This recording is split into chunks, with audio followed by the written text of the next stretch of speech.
In today's topic, I'm going to talk a little bit about RRSP. It's now a taxation season, and every time there's when the taxation season comes, we always think about RRSP. It's either our company is giving us an opportunity to contribute towards your RRSP, and in order for you, if you're employed, to lower your tax bracket. But let's talk about an RRSP. What exactly is RRSP? An RRSP stands for a registered savings plan, and the R before it is stands for registered. So what an RRSP is, it's meant to be for your own retirement plan, right? So these are what the government that it's assigned us for us in order for us to have money when we retire, right? And most of the RRSP money is invested into a mutual funds, whether it's stocks or whatever the portfolio comprise of, right? So there are different risks, different tolerance for example, for investors when they're investing into a RRSP. Some is aggressive, some is passive. When you are younger, they said that you tend to be you should be aggressive in order for you to make more money in your RRSP money. And if you're closer to your retirement, like, you should be conservative, because there is a probability that you would lose money in when there is a volatility or a fluctuation, when there is a bull market or a bear market is, right? So that's how far I am going to explain what an RRSP is. I'm sure that you pretty much know what an RRSP is all about. So for the disclaimer, okay, I am not here to knock people that are in the industry of financial advisor who are offering or selling RRSP. An RRSP is a good vehicle for you for your own retirement. At the same time, there are pros and cons when you're investing into a RRSP. Some people believe that that an RRSP does not really perform. Like, you're not gonna make money on RRSP. Some people say and some people say otherwise, right? So it really depends on your belief system is, right? But what I'm going to talk about today, right, is a different ways for you to manage your own RRSP. So in a traditional RRSP, so you're letting the fund company to manage an RRSP for you. So you have a fund, a manager that you pay either on the front back or on the front end or the back end load or whatever load it is, right? So there's always going to be somebody that manage your funds, because these are the guys that are basically putting your portfolio into work, right? To basically make money.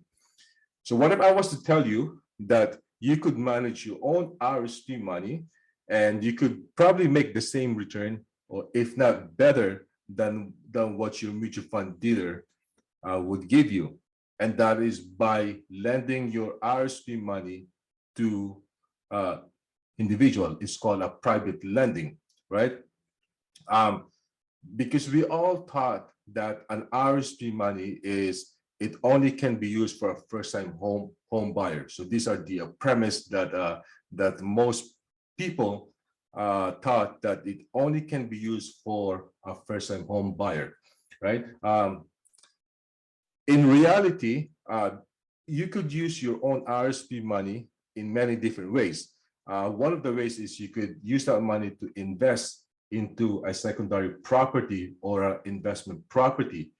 The other way that you could use it for you to make money is you could lend that money to a individuals that are needing money in order for them to secure a property, right? And you can charge them like anywhere from 8 to 12%, right? So these are the going rate depending on how you structure your own deal, because there's a lot of investors out there that are actually looking for money, that are raising money, and one of the ways that that they raise money is they ask an individual that have an RRSP money that they're not happy on the rate of return, and they would simply borrow that money, right, and offer to pay them from 8 to 12% per year, right, which equivalent to about like 1% per month, and they are willing to do that in order for them to get into a secondary property, right? So some of you are probably thinking that why in the world would you actually borrow an RSP money to buy a property or secondary a property or investment a property and pay 8 to 12% where you can get it to the bank? Well, it's simple, right? The simple answer is that because these individuals that are looking to borrow that kind of money, they're number one, they're either tap out of their qualification, they don't qualify anymore from the bank, and they're raising money from other people in order for them to qualify to secure an investment property, right? Now, the second question is, yeah, why would you pay 8 to 12%? It's a very high, right? So let me give you a hypothetical scenario on why investors do that. The reason that they do that is because, for example, if there's a property that is, let's just say that this a property is being listed for sale, whether on the MLS or in the wholesale, which is a private listing, right? And it's below the market value, right? Let's just say that the property is being for sale for 500,000, right? And this same property, if it's in the good condition, it's probably selling for 800,000, right? So just because this property is dilapidated, that and it requires a lot of work, so this individual owner is willing to sell it for 500,000, right, which is way below market value. And as an investor, but that if you put in about $50,000 to $60,000 on the property, you could turn it around and sell this property for $800,000. So let's do the math, right? So it costs you $500,000, right? And you put in your $50,000 renovation plus your closing costs. Let's just say by the time that you close it, it costs you about $580,000. Okay, and the only way that you are gonna get it is by borrowing money at the higher interest rate, right? From 8 to 12%, and it's gonna take you about six months for you to do all the renovation, right? So once it's done, you could refinance it and get the whole amount of $800,000, right? So if you do the math of 800K, and then call it, let's say,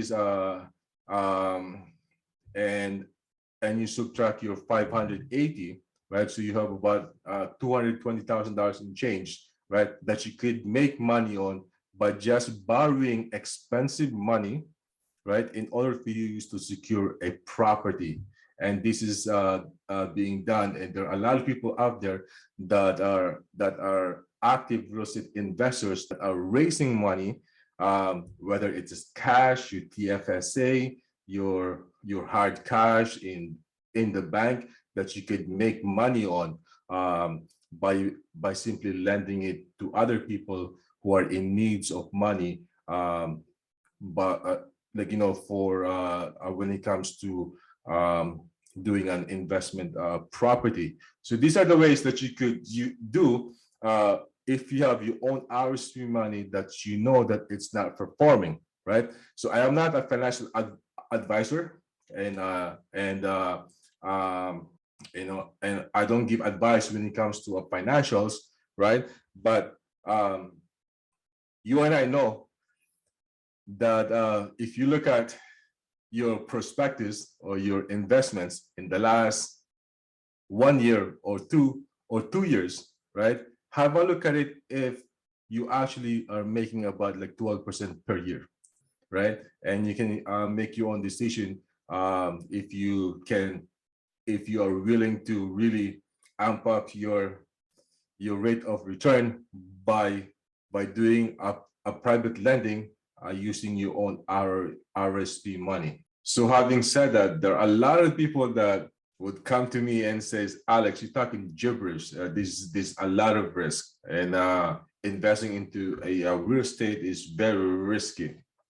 Well, I'm here to tell you that in everything that you do in life, it requires a lot of risk. You can go out there outside and there's a potential risk of you getting hit by a car. So whether you invest it into an RSP, your RSP money, your mutual fund money, there's always going to be a risk, a pros and cons on doing it. If you know how to manage your own money, you can make a lot of money. It really depends on your expertise and where your comfortable is. Have I lost money investing it in RSP? Yes, I've lost money investing it into a mutual funds. So I know exactly what my sentiments is when it comes to a mutual fund. Now, having said that, is a mutual fund really a bad vehicle? No, it is not.